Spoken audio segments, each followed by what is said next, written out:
마침 이번에 가서 한국 사회를 보면서 느낀 게, 제가 뭐 설교 시간에 한두어 번 말씀드린 적이 있습니다만은, 그 유럽에 있었던 그 이야기가 딱 기억이 나더라고요. 오스트리아인가 아주 부자가 있어요. 아주 큰 부자가 있었는데, 이분의 소원이 이 관현악단, 궁전 관현악단의 음악을 들으면 너무 좋은 거예요. 야, 나도 저기에 가서 좀 음악을 좀 하고 싶은데 다룰 줄 아는 악기가 하나도 없습니다. 그래도 이제 음악을 좋아하니까 이 돈으로 후원도 하고 헌금도 하고 하는데, 이 지휘자를 찾아가서 조릅니다. 나도 여기에 좀 끼어서 좀 뭐 좀 할 수 없겠나. 한두 번도 아니라 지휘자가 걱정이 되잖아요. 와서 그래도 많은 기부금도 내고 하는데 매몰차게 거절하면 저 사람 또 기부금 끊어버리면 큰일 나니까. 그래서 하루는 만나서, 내가 조그마한 플룻을 줄 테니까 당신은 이거를 부는 척 흉내만 내십시오. 근데 이제 오케스트라 연주하는데 이 사람이 제일 열심히 해요. 막 땀을 흘려가면서 진짜 부는 것처럼 있죠. 하나도 못 부르면서. 표정, 흉내, 제스처는 세계 최고입니다. 근데 하루는 그 왕이 그 유명하다고 해서 궁전에서 이제 초청을 해서 다 음악을 들으면서 흡족하니까, 그러면 왕 앞에서 한 사람씩 자기 특기의 음악을 다 이렇게 부르세요. 그랬더니 사람들이 다 잘하지 않겠습니까? 이제 왕은 특별히 그 제스처를 써가면서 온갖 폼을 잡는 그 사람의 음악을 듣고 싶더니, 갑자기 이분의 차례가 되니까 배를 움켜쥐고 쓰러져 버립니다. 병원에 실려가서 두 번 다시 이제 음악 연주를 하지 않았다. 우리 영어로는 face the music이라는 말로 표현돼요. 사람은 정확한 때 자기의 정직함이 다 폭로되게 돼 있다. 그러니까 거짓으로 살지 마라. 한국 사회는 이거 어디 종잡질 못해요. 다 자기만 옳다고 해요. 어떤 뭐 유명한 목사는 막 자기 교인들을 데리고 때가 지금 어느 때인데 막 데모를 하지 않나. 또 한쪽에서는 뭐 서로가, 그 유튜브를 보면 이 사회가 공공선이 실종돼 버렸구나. 자기만 다 옳아요. 근데 거짓이에요. 유튜브에 나와서 이야기하는 목회자들이나 또는 정치가들 이야기가 이거 왔다 갔다 합니다. 왜냐하면 눈 하나 깜빡 안 하고 거짓말합니다. 그러니 일반 사람들이야 듣고 다 미혹당하지 않겠어요? 공공선이 사라지니까 너만 사는 게 아니거든요. 같이 사는 거거든요. 인정할 거 인정해주고. 이게 사라져버리니까 서로 네 편 내 편 나들고 물고 뜯다가 피차에 망합니다. 하나님 말씀이 그대로 지금 대한민국 사회에 나타나는데, 그거를 보고 큰일이다, 우리가 하나님 앞에 바로 서야 된다, 이러다가는 나라가 완전히 망한다. 물론 뭐 시골에서 참 이름 없이 빚도 없이 목회하는 목사님들 좋은 분들 많으세요. 그래도 하나님께서 이런 분들을 통해서 대한민국 사회를 구원할 거다, 그런 나름대로 또 위로도 받고 돌아왔습니다. 사람이 이제 살아갈 때 가장 중요한 게 뭐냐 하면 카이로스라고 하는 말이에요. 오늘 설교 제목에 카이로스라는 말을 썼는데, 특별히 이 말을 알아야 사도 바울 선생의 편지를 이해할 수 있어요. 이런 카이로스라고 하는 이런 말을 우리가 번역을 해서 그 뜻을 알기가 어렵습니다. 한국말에 이런 말 없잖아요. 그렇다고 해서 카이로스라고 번역할 수도 없고, 이거 우리 사도 바울 선생이 편지를 쓸 때마다 쓰는 표현인데, 오늘 가장 대표적으로 이 에베소서에 나오는 말씀이에요. 그런즉 너희가 어떻게 행할지를 자세히 주의하여. 에베소 교인들에게 너희들이 어떻게 행할 것이냐, 실행이죠. 너희들이 말씀을 배웠으면, 믿음을 가지고 있으면 행해야 되잖아요. 하도 많이 들어서 귀만 둥둥둥둥 뭐 떠다니면 뭐 합니까? 너희들이 말씀을 배웠으면 그 실행에 옮겨야 돼요. 왜 그러냐 하면 이 실행으로 옮길 때 하나님이 준비하세요. 예비하세요. 그래서 내가 말씀을 실행하면서 하나님이 이렇게 살아계시는구나. 하나님이 아브라함을 모리아 산에서 이삭을 바치라고 하고는 거기 가가지고 섭리로 미리 앞서가셔서 준비하잖아요. 하나님이 내 인생을 이렇게 미리 준비하시는구나. 그걸 체험할 수 있어요. 잔뜩 듣기만 하고 이게 다 끝나버리면 그것처럼 허탄한 게 없죠. 다 쇠버리잖아요. 근데 에베소 교인들에게 너희들이 행할 때 자세히 주의해야 된다. 너 자신을 잘 돌아보라, 이 말이에요. 내가 어떤 이런 일을 하는데 과연 내가 하나님께서 기뻐하는 일일까? 아니면 내가 기뻐하는 일일까? 뭐 어느 목사님은 하나님의 뜻입니다. 뭐 이야기하길래 아니 목사님의 생각이 하나님의 뜻인지 그게 목사님의 생각인지 어떻게 합니까? 아니 내가 기쁘면 하나님도 기쁜 거지요. 그렇습니까? 내가 기뻐할 때 하나님이 싫어할 수 있어요. 내가 좋아할 때 하나님이 야 나도 참 부담스러워. 내가 막 이런 일을 굉장히 잘하겠습니다 하면 하나님께서 나를 가소롭게 여길 수가 있습니다. 그렇잖아요. 어떤 분이 저를 찾아와서 장로님이 대학 교수로 은퇴하시고 뭐 그런 유명한 분이에요. 뭐 저를 찾아와서 뭐 이거저거 하고 내 마지막 소명은 뭐 이러고 그래서 아니 장로님 그거 아무리 당신이 긴단한다 그러더라도 기독교인인데 그 당신이 기뻐하는 건지 그게 하나님이 기뻐하는 건지 잘 생각해라. 연세도 되신 분이 그 탐심에 욕심에 가득 차게 되면 아니함만 못한다. 그렇잖아요. 지금 사도 바울 선생님이 똑같은 말을 해요. 내가 어떻게 행하지? 나를 살펴서 내가 이렇게 하는 일이 하나님께서 기뻐하실까? 이렇게 하면 내가 기분 좋아. 그런 건 중요한 거 아니에요. 그건 다 세버리고 맙니다. 내가 하는 일이 자세히 주의해서 정말로 나의 동기가 순수한 동기인가? 하나님께서 흡족해 하시는 하나님 마음에 합한 것인가? 이런 사람을 가리켜서 지혜 있는 자라고 말합니다. 그러니까 바울이 지혜 없는 자처럼 하지 마라. 어리석은 자다 이 말이에요. 성경에서 제가 여러 차례 말씀드리지만 어리석은 자란 말은 죄인이란 뜻이에요. 너가 어떤 일을 행하는데 자기 욕심, 자기 편안함 요거만 생각하고 공공선도 없고 그저 나만 좋으면 그만이야 라고 하는 걸 가리켜서 바울은 그 지혜 없는 자다. 어리석은 자다. 하나님이 너를 어렵게 보지 않는다 그 말이에요. 그러면 어떻게 해야 되는가? 그런 지혜 없는 자 같이 하지 말고 지혜 있는 자처럼 세월을 아끼라. 여러분 이거 엄청난 이야기입니다. 우리나라 말로 이거 번역하기 어려워요. 그대로 직역을 하면요. 때를 시간을 구원하라 이런 뜻이에요. 세월을 아끼라라고 하는 말이 원문 번역을 그대로 하면 너의 시간을 구원하라 이 말입니다. 여기 카이로스란 말이에요. 믿음이라고 하는 것은 나의 모든 생각이, 실행이 모든 것들이 하나님의 구원에 맞춰져야 돼요. 내가 이런 일을 하니까 하나님께서 참 기뻐하시는구나. 그러면 여러분들에게 하나님은 2배, 3배의 엄청난 기쁨으로 보응합니다. 근데 내 욕심을 위해서, 자기 권력을 위해서, 자기 명성을 위해서 입으로는 다 하나님의 뜻이다 뭐다 하면서 돌아서서는 자기의 어떤 욕망을 위해서 추구한다면 그것은 어리석은 자요. 하나님이 죄로 인정한다 이 말이에요. 믿음이라고 하는 것은 사도 바울이 쓰는 말 표현 중에는 카이로스라고 하는 말하고 크로노스라고 하는 말 두 말을 써요. 크로노스는 뭐 여러분 잠자고 친구들 만나고 영화관에 가고 뭐 이런 겁니다. 근데 하나님은 우리의 시간을 계수할 때 크로노스는 계산 안 합니다. 제가 80달을 살든 100년을 살든 하나님이 우리를 계수하는 시간은 카이로스 시간이에요. 믿음을 가지고 하나님의 구원의 질적인 시간을 살았나? 교회 봉사할 때, 여러분들이 하나님 앞에 나와서 예배할 때, 여러분들이 하나님께 봉헌할 때, 이 거룩한 시간들 있잖아요. 이것만이 카이로스예요.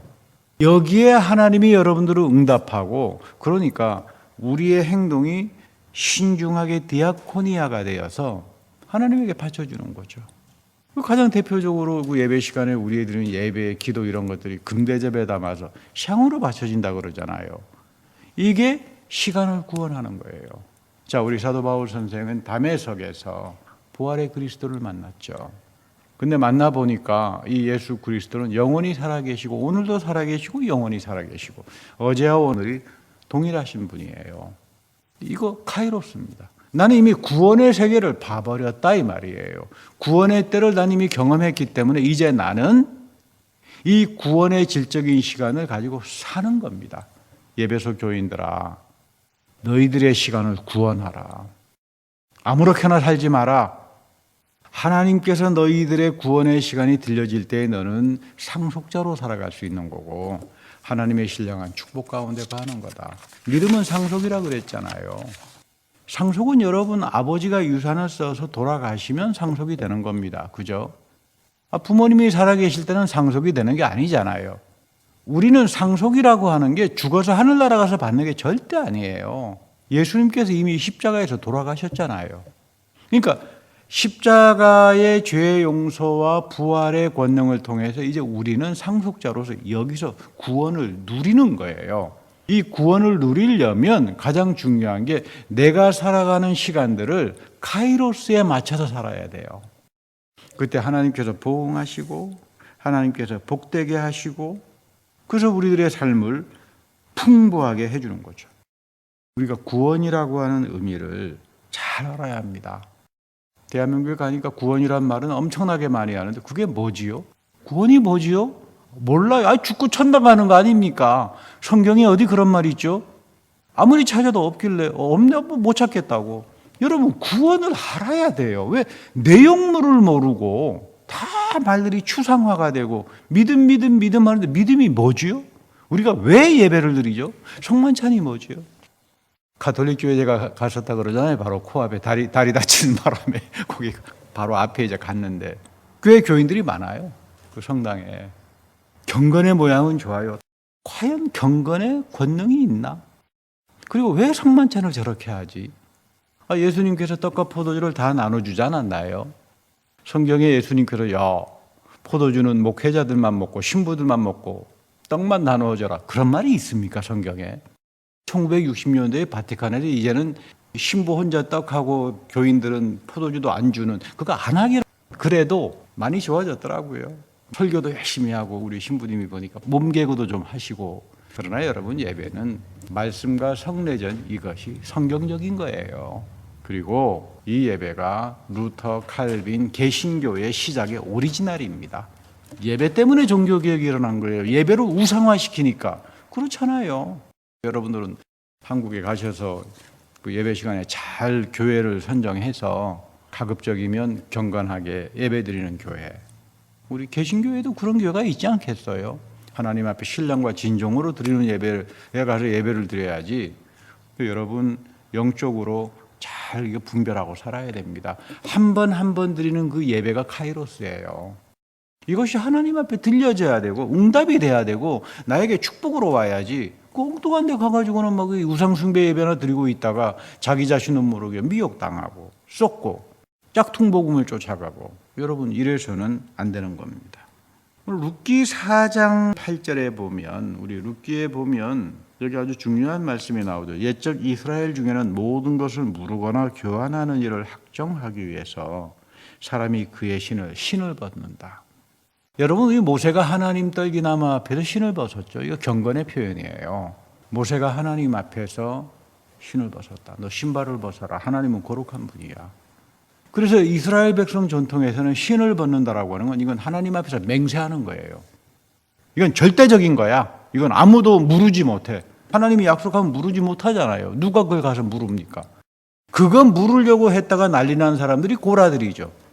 광야의 생활 속에서 하나님이 모세에게 주신 언약과 이런 것들을 무르자, 지멋대로 무르자. 그러다가 결국은 뭐 난리들이 나는 거 아니에요. 함부로 비방했다가 신을 벗는다. 그리고 이웃에게 줘요. 그러면 어떤 사람이 신을 벗어서 저에게 주면 우리 한국 문화 전통에서 왜 그 신던 더러운 신을 우리에게 주느냐 하는지 모르지만 이거는 모세가 하나님 앞에서 신발을 벗었듯이 내 목숨을 걸고 이거는 지키는 이야기다. 그렇게 되면 이게 이스라엘 백성에게 전례가 됩니다. 신을 벗었구나. 저 사람이 확실하게 아문에 하나님의 신실하심처럼 정확하게 살겠다는 이야기로구나. 그러면 기업 물을 자. 기업 물을 자라고 하는 말은 뭐냐면 속량하는 사람이에요. 그래, 당신 그렇게 믿었으니까 내가 너를 구원할게. 그 말은 뭐냐면 자기 집에 데려다가 자손을 낳게 하는 거예요. 메시아가 여기서 나오는 거죠. 이해가 되십니까? 우리가 예수님이 이 기업 물을 자로 오시는 분이에요. 굉장히 중요한 이야기입니다. 예수님은 오늘 누구에게 오는가? 부활의 그리스도는 오늘 누구에게 오는가? 기업 물을 자로 경건하고 신령하고 하나님 앞에서 신발 벗는 사람에게 오는 거예요. 예배도 우리 멋대로 드립니까? 말씀대로 드려야지. 우리가 뭐 잘나가지고 예배를 함부로 드립니까? 이거 안 되는 거예요. 이거. 이 기업 물을 자를 해서 너를 위하여 살아. 그래서 그 신을 벗었다. 여기서 누가 나옵니까? 예수 그리스도가 나오잖아요. 다윗의 할머니잖아요. 중요합니다. 기업 물을 자라고 하는 표현이 고엘입니다. 고엘. 히브리 말로.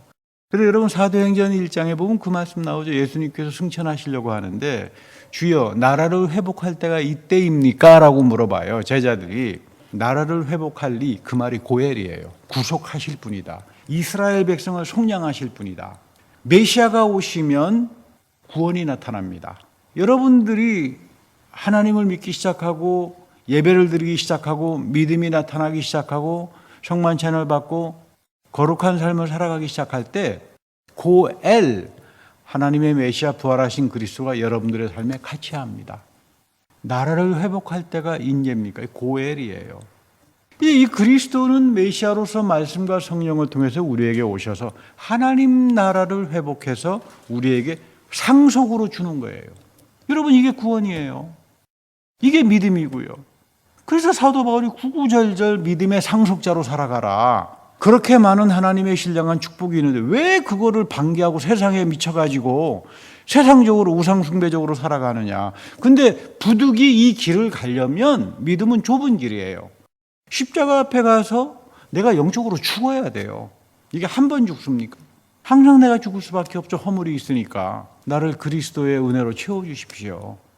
믿음이라고 하는 건 나는 영이 가난한 사람으로 살아가는 거죠. 부활의 그리스도를 통해서 내가 성령으로 인쳐지는 거죠. 이런 과정들을 통해서 이런 좁은 길을 통해서 하나님은 여러분들을 기업 물을 자, 예수 그리스도 안에 나타난 놀라운 구원의 축복, 카이로스의 삶들을 살아가게 만드신다 그 말이에요. 그러니까 믿음이라고 하는 건, 구원이라고 하는 건 뭐라고요? 누리는 거죠. 여러분들의 삶 속에서 누리는 거예요. 근데 나는 아무리 봐도 내 삶 속에서 누리는 게 없어. 제대로 되는 게 없어. 그러면 내 믿음을 돌아봐야 돼요. 아, 내가 제대로 지금 하나님 말씀에 따라서 내가 믿음 생활을 하고 있나? 구원의 삶을 살아가고 있나? 이거 한번 곰곰이 생각해야 됩니다. 우리 요한계시록에 보면 하늘 위에나 땅 위에나 땅 아래에 능히 그 두루마리를 펴거나 보거나 할 자가 없도다. 여러분 그렇잖아요. 하나님의 두루마리는 마지막 때 묵시예요. 이거는 땅 위에나 땅 아래나 그 펴거나 볼 수 있는 사람이 없어요. 하나님의 어린 양 예수 그리스도 이외에는. 근데 또 한국에 가니까 이것도 봤다고 하는 이단들이 또 속출합니다. 나 가서 보고 왔어. 심지어 뭐 두루마리까지 복사까지 해가지고 온 이단도 있더라고요. 하늘나라 가서 두루마리 복사해가지고 왔다고. 근데 저를 놀라게 하는 것은 사람들이 몰려가요. 제가 멘붕이 되고 왔습니다. 아니 그러면 저 어이없는 인간이다라고 해가지고 아예 그런 사람들의 생각을 발붙이지 말게 해야 되는데 명색이 교회를 다니는 오랫동안 다녔던 사람들이 야 두루마리에 내 이름이 있대 가서 보자 그러고 간다 이 말이에요. 지금 성경에 없다 그러잖아요. 이상하지 않아요? 아 이거 우리가 잘못돼도 참 잘못됐구나.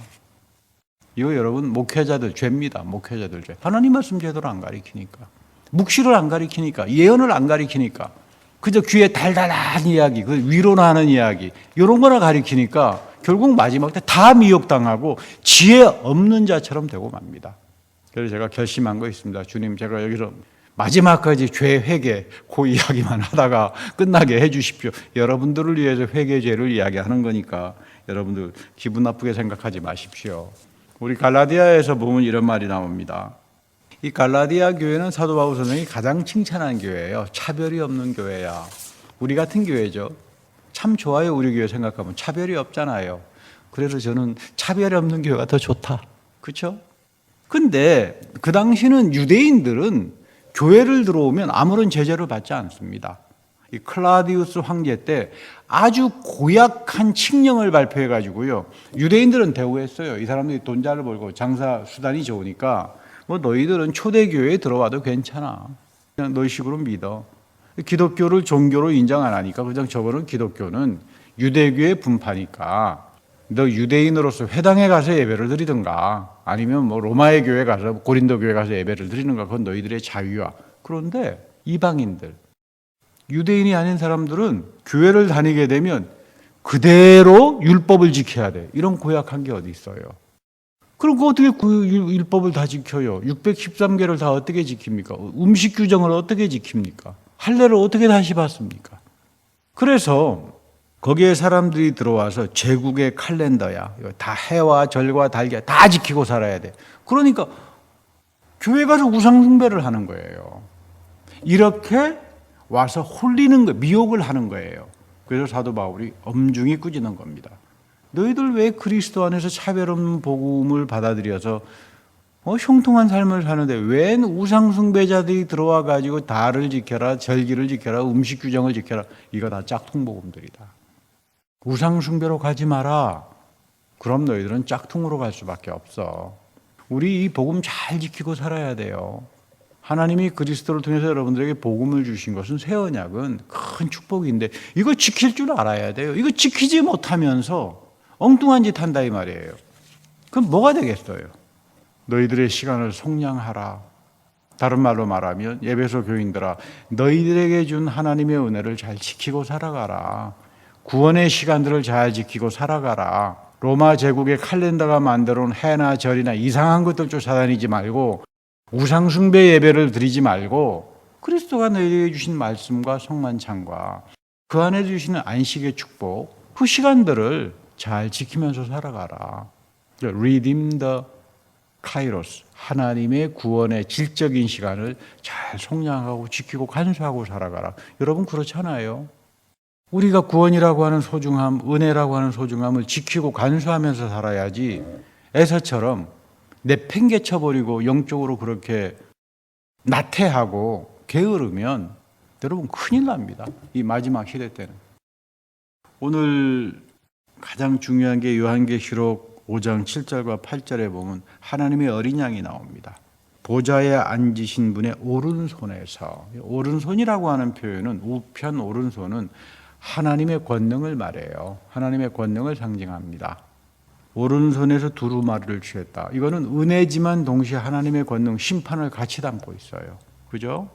누구는 은혜를 받지만 똑같이 교회를 다니면서 누구는 심판을 당합니다. 참 아이러니해요. 하나님의 심판은 어디에서부터 출발합니까? 교회로부터 출발하잖아요.